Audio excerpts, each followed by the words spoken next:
Assalomu alaykum. Kitob o'qish munbiri Avlodlar to'rbetiga xush keldingiz. Men Nuriya Rahman.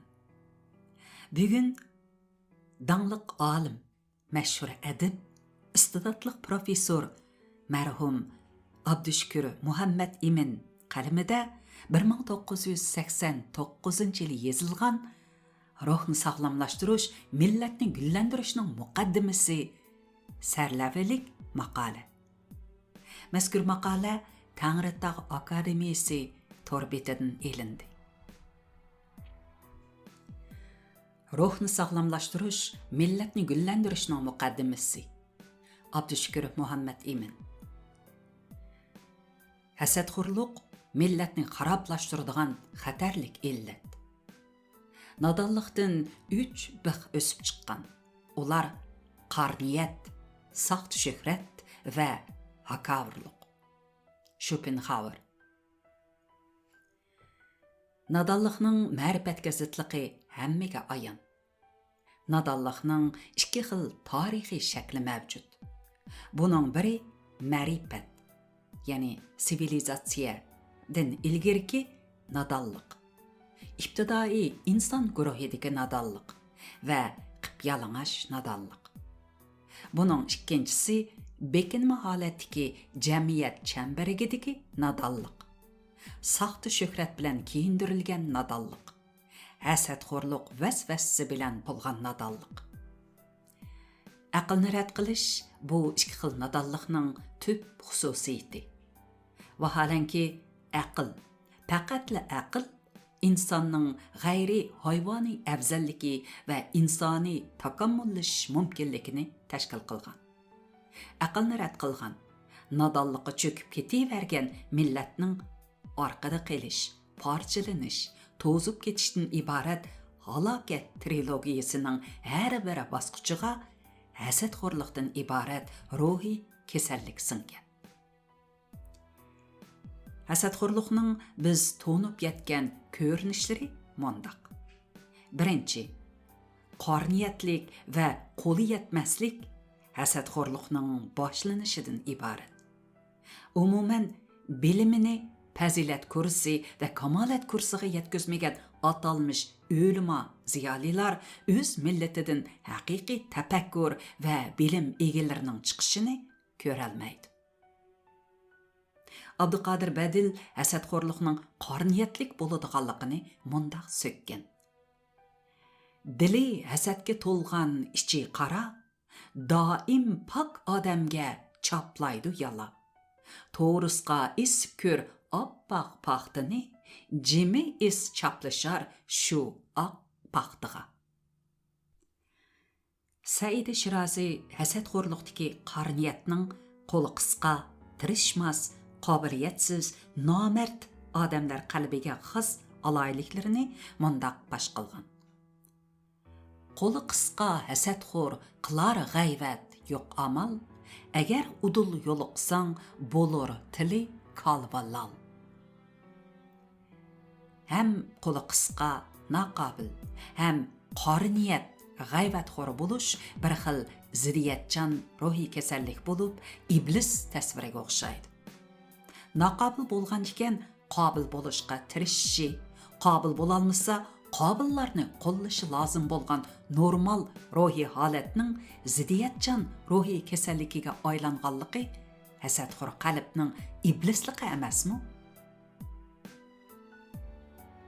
Ikkinchi, o'zgini kaslab, o'z shexini ko'tirish hasadxo'rlikning muhim alomatidan iborat.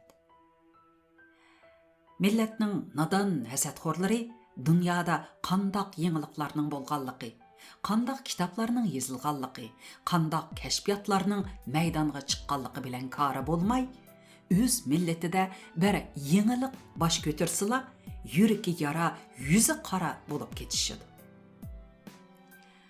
Adixoliq Uyg'ur o'zining Bordur nomli g'azalida millatimizdagi bu illatni mundaq so'kkan. Teavunu tenasuru o'rniga bizlarda bir odat, yangi boshni ko'targanni urib yiqitqanimiz bordir. Qizil ko'zlik, ko'ralmaslik va ya o'zi qilolmaslik, qilay deb bağlasa bəlni tümen böktanimiz bardır. Həsədxorluqның şundaq bir tipi var ki, ular özləri uçurğan bəxtsizlikni ən yaxşı ari məktəb, yəni bilneski edəb bilib, onundan əqli və vicdani xulas çıxarmasdan sunğan aqsuməklərcə əzəbbi qısaskarlıq psixik kesəlligi bilan aldın ketkenlərinin qaybetini qilib, uğur qo'lab, shexini kesib, asan yo'l bilan qahramonlik munberiga chiqishni qasdlaydi.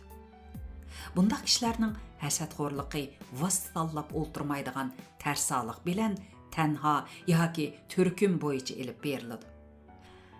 Buni qisaskarlarcha hasadxo'rlik degan nom ostida ayblash lozim. Kamoliddin Binoyi mundaq yazsa: hasad hamma illat nuqsondan yomon, hasad ahli barcha yomondan yomon. Nasir Xusrav mundaq yazgan edi: berilmagaysan hasadga zinhor, hasadning cheki yo'q, tuganchi maqdar. 3. Fitna tug'dirib, töhmet qilish hasadxo'rlikning oson cheliqadigan shakldan iborat. Hasadxo'rlikning quroli fitna bilan töhmet ekanligi shubhasiz. Buni ular sestish deb atashadi. Turmushni aldig'ili, xalqni butun bir tarixiy jarayonda qaymoqtirg'ili bo'lmaydi. Qaysar irodali kishilar o'z ajri bilan hamisha yashnab turaveradi. Sesitquchilarning sesib ketishi mana bu pak va nopaklik kurashidagi bir haqiqat. Mana bu tarixning nurona yo'nalishi. Agar mundaq bo'lmaganda, Tangrimi bo'lmagan, haqiqatmi bo'lmagan, tarixmi bo'lmagan, istiqbolmi bo'lmagan, ishonch va oliy himmatmi bo'lmagan bo'ladi. Bizning hasadxo'r fitna to'kmatchilarimiz oqni qora qilish, o'zi gunoh qilib, boshqani gunohkor ko'rsatish, o'g'ri o'g'rini tut deb varqirash, boshqalar nomida qora xat yozish, bir odamga 2 xil to'n kiygizish, kechisi odam o'ltirib, kunduzi g'ozidor bo'lish qatorliqlar bilan shug'ullanaveradi.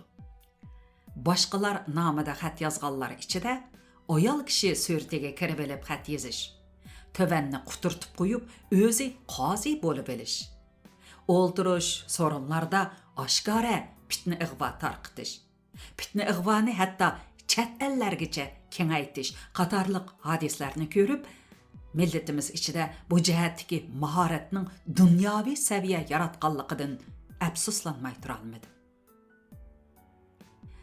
4. Guruhvozlik qilib, boshqalarni chetga qiqish hasadxo'rlikning turkumlashgan shakldan iborat. Hasadxo'rlik aslida zaharlik choyandak narsa bo'lsa-mu, o'zini ko'ydirdigan, boshqalarni ko'ydirdigan husumatlik o't bo'lsa-mu, hasadxo'rlik turkumlashib, choyandan pil paydo qilishga ma'qul bo'lishadi. Ular ma'lum huquq yoki ta'sir kuchi bo'lmasa, bir ishni boshqa elib chiqilib bo'lmaydiganligini bilganlikdan turkumlashadigan bo'ldi. Ammo bu turkumning har bir hasadxo'r a'zosi hamisha o'z turkumidan yuz o'rishga tayyor bevafo kishilardan iborat. Hasadxo'rlik guruhlari 2 shart ostida, ya'ni qudratlik muxoliflariga taqobil turish uchun qullarcha darajalik bo'ysunish munosabati tartibi bo'yicha saqlanib turishi mumkin. Hafiz Shirazi mundaq degan edi: ket yomonlar suhbatidan izdasang gar yaxshi nam, badniyatlik ul aqlsizlikqa isbotdir tamom. 5. Xalqni parchalash, millatni xonavayron qilish hasadxo'rlikning harakat nishoni va tarixiy jinoyatidan iborat. Hasadxo'rlik shundoq kasalki, birinchidan o'zini halok qiladi. Ikkinchidan yo'qtirib olgan kishilarni halok qiladi. Uchinchidan millatning uyushish kuchini tarqaqlashtirib, ruhiy uyushturg'uchi aql kishilarning obro'y nopuzini davomli qirqib, millatni halok qilishning jarayonini tezlashtirdi.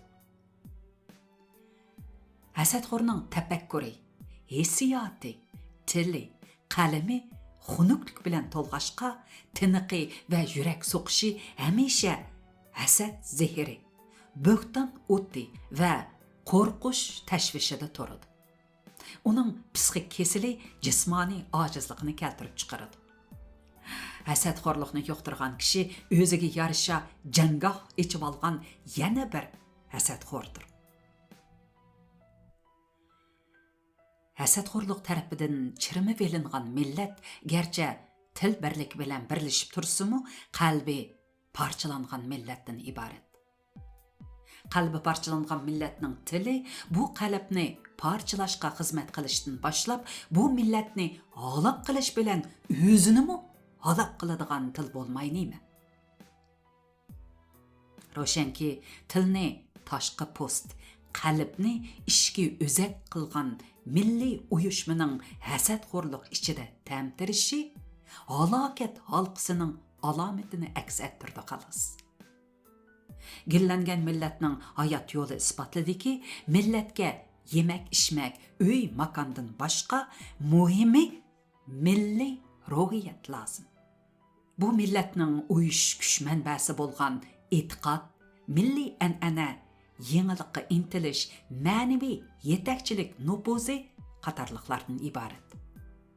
Mundaq binokorlikni buzishdan halokat, tuzashdan gullanish kelib chiqadiganligi oddiy, ammo bizda astin chiqarilgan haqiqat. Ma'naviy qahramonlik va g'oyiviy yo'lboshchilik legendalarini yaratgan xalqning birdinla hasadxo'rlik ushqunlari bilan band bo'lishining taqdida tarix nimani pichirlayotganligini anqarash mushkul emasmi? Gersin haqiqatga hurmat qilish zeraklikning va donishmandlikning boshlanishidir degan edi. Haqiqatni suydigan qalb nuroniy qalb. Xalqimizning tarixiy istiqboliga vakillik qiladigan qalb. Munda qalb haqiqatni hurmat qiladi. Munda qalb haqiqatni hurmat qiladi. Uningga jon pido qiladi. Hasadxo'rlikning qattiq zarbasiga uchirganlarga kelganda shuni aytish kerakki, bu ular uchun texmo qaysar xarakter yetishtiradigan shivirg'an siniqi. Heraklit to'g'ri aytadi. Sana shuning uchun rashk qiladi-ki, sening zo'qlang'uchilaring haqiqatan to'limi nurg'un. 1989 yil 22 fevral. Tamam. Mikrofon oldida Nuriya Rahman. Kirishtirgan muzikani qizim Dilfuruz Xeni ishlagan. 2025 yil mart janvad unga elinib tayyorlandi. Xayr xush. Kelar qitimliq programmamizda ko'rishaylik. Aman bo'laylik.